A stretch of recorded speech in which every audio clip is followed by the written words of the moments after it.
The economy was the most important issue in the 2014 presidential election. Based on your experience, can you talk about what you think the priority should be for improving our economy? You go first. Well, I mean, first of all, we need to recognize, I mentioned the point about the agglomeration economy. Most new jobs are created in places that are booming. Why? Because places that have new money rotating through those sectors are able to allow people to move faster in the come and go nature of new economic arrangements. Once upon a time, my dad, I mentioned, was a high school football coach. He was a history teacher and an English teacher and a social studies teacher, but pretty much all that was an excuse to be a football and wrestling coach. He had one job for his whole work life. He worked in 2 different school systems, but it was pretty common. The average duration at a firm, not in one job, people get promoted, but the average duration at a firm for a primary breadwinner in the 1970s was 26 years. Average duration at a job today is about 4 years, and it's getting shorter.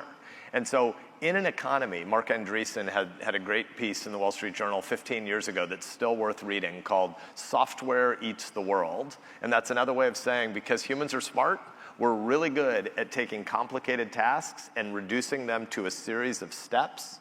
And if quantification becomes free, which is really what the digital revolution means, or really what AI means, can you take it? There's the qualitative in life and the quantitative. The qualitative is more important. It's who do you love? It's what do you believe on your deathbed? It's the most important things about truth and goodness and beauty.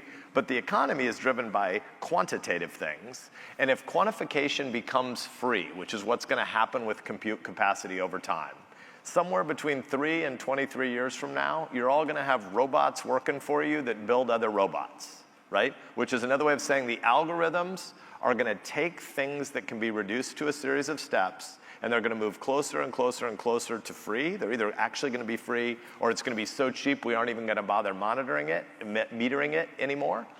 In that world, lots and lots of jobs will go obsolete really fast. And so Americans need to become the kind of dynamic people who know that we're gritty enough that if you get disrupted out of your job at 35 or at 45, you can find another one. That requires a different kind of social safety net than we've had in the past. It requires people to be able to figure out how they get retrained for the next thing, not the idea that something's gone terribly wrong in your life if you get laid off at 35 or 40. And right now, most people who get laid off at 35 or 40, they don't ever really get employed again. They end up with lots and lots of struggles, not just in their economic lives, but in their families and in their communities. And we need to figure out how to make Americans aware and believe in the resilience of their ability to get re-engaged in the economy again at mid-career.